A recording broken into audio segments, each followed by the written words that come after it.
নমস্কার বন্ধুরা, BA food কিচেনে সবাইকে স্বাগত।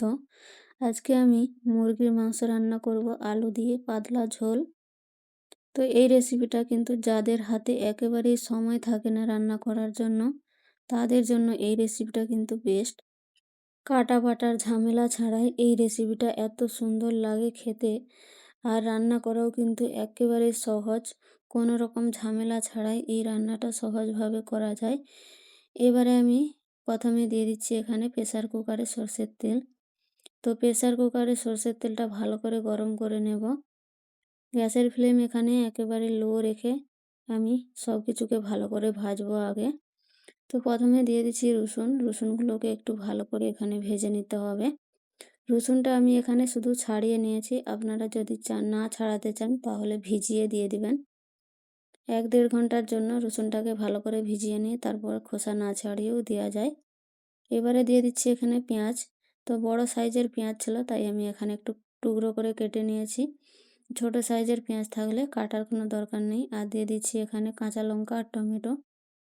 এবারে সব কিছুকে এখানে ভালো করে ভেজে নিতে হবে। তো কিছুক্ষণ ভালো করে ভেজে নিয়েছি। তারপর এখানে আদাটা প্রথমেই দেওয়ার ছিল কিন্তু দিতে আমি ভুলে গেছি, তো তার জন্য আমি এখানে আদাটাকে একটু গ্রেট করে দিয়ে দিচ্ছি। আপনারা আদাটা কুচিয়ে রসুনের সাথেই ভেজে নেবেন। এবারে সব কিছুকে ভালো করে ভেজে নেব।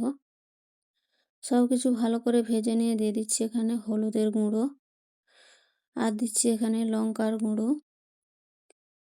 এবারে দিয়ে দেবো এখানে ধনের গুঁড়ো।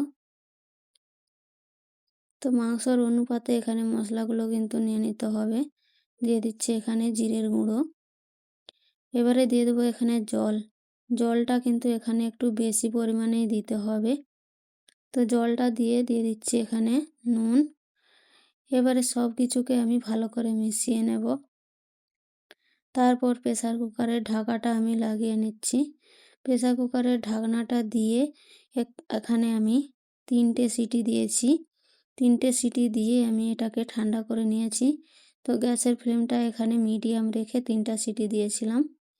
তো ঢাকাটা খুলে নিয়েছি, দেখুন মশলাগুলো সব কিছু সিদ্ধ হয়ে গেছে। এবার একটা চামচের সাহায্যে একটু এভাবে ম্যাশ করে নেব। আপনাদের কাছে ম্যাশার থাকলে আলু যে ম্যাশ করে সেই ম্যাশার থাকলে তাকে দিয়েও এখানে ম্যাশ করে নিতে পারেন। তো আমি একটু চামচের সাহায্যে এইভাবে ম্যাশ করে নিলাম।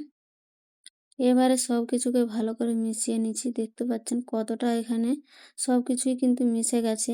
বোঝাই যাচ্ছে না যে এটা আমি কোনো রকম গোটা গোটা মশলা দিয়েছিলাম বলে। এবারে যেটুকু আছে সেটুকু মাংস কষানোর সময় কিন্তু গলে যাবে। এবারে আমি দিয়ে দিচ্ছি এখানে মাংসটা আমি প্রথমেই লবণ, হলুদ আর তেল দিয়ে এখানে ভালো করে মেখে নিয়েছিলাম। বাটিটা ধুয়ে একটু জল দিয়ে দিলাম। এবারে মাংসটাকে ভালো করে কষাবো। এখানে গ্যাসের ফ্লেমটা হাই করে মাংসটাকে আমি কষিয়ে নেব, জলটা যাতে তাড়াতাড়ি শুকিয়ে যায়। তো 5 মিনিট মতো মাংসটা ভালো করে কষিয়ে নিয়েছি। দেখতে পাচ্ছেন মাংসটাও কিন্তু অনেকটাই সিদ্ধ হয়ে গেছে। এবারে দিয়ে দিচ্ছি এখানে কেটে রাখা আলুগুলোকে প্রথমে কিন্তু কেউ যদি টাইম থাকে কারো হাতে ভেজেও নিতে পারেন। তো আমি এখানে গোটা গোটাই দিয়ে দিয়েছি, কাঁচাই এখানে দিয়েছি কোনো রকম না ভেজে। এবারে আলুগুলোকেও ভালো করে মশলার সাথে কষিয়ে নেব। আলুগুলোকে একটু বড় সাইজ করে কেটে দিতে হবে, না হলে গলে যাবে। মাংসটা কিন্তু ভালো করে আমার কষানো হয়ে গেছে। জলটা শুকিয়ে যাওয়া পর্যন্ত এইভাবে কষে নিতে হবে হাই ফ্লেমে।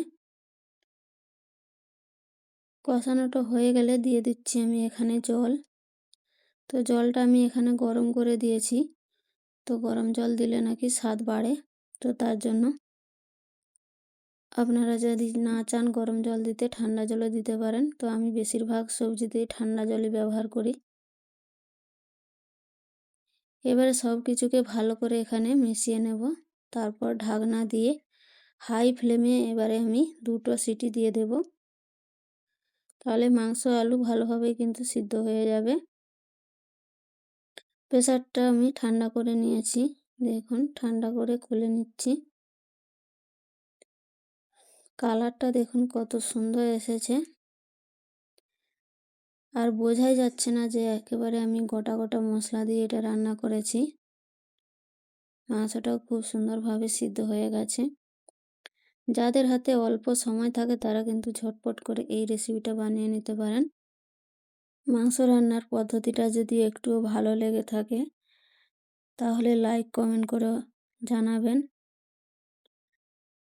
আর নতুন বন্ধু হয়ে থাকলে চ্যানেলটাকে অবশ্যই সাবস্ক্রাইব করে পাশে থাকবেন। শেষ পর্যন্ত দেখার জন্য অসংখ্য অসংখ্য ধন্যবাদ।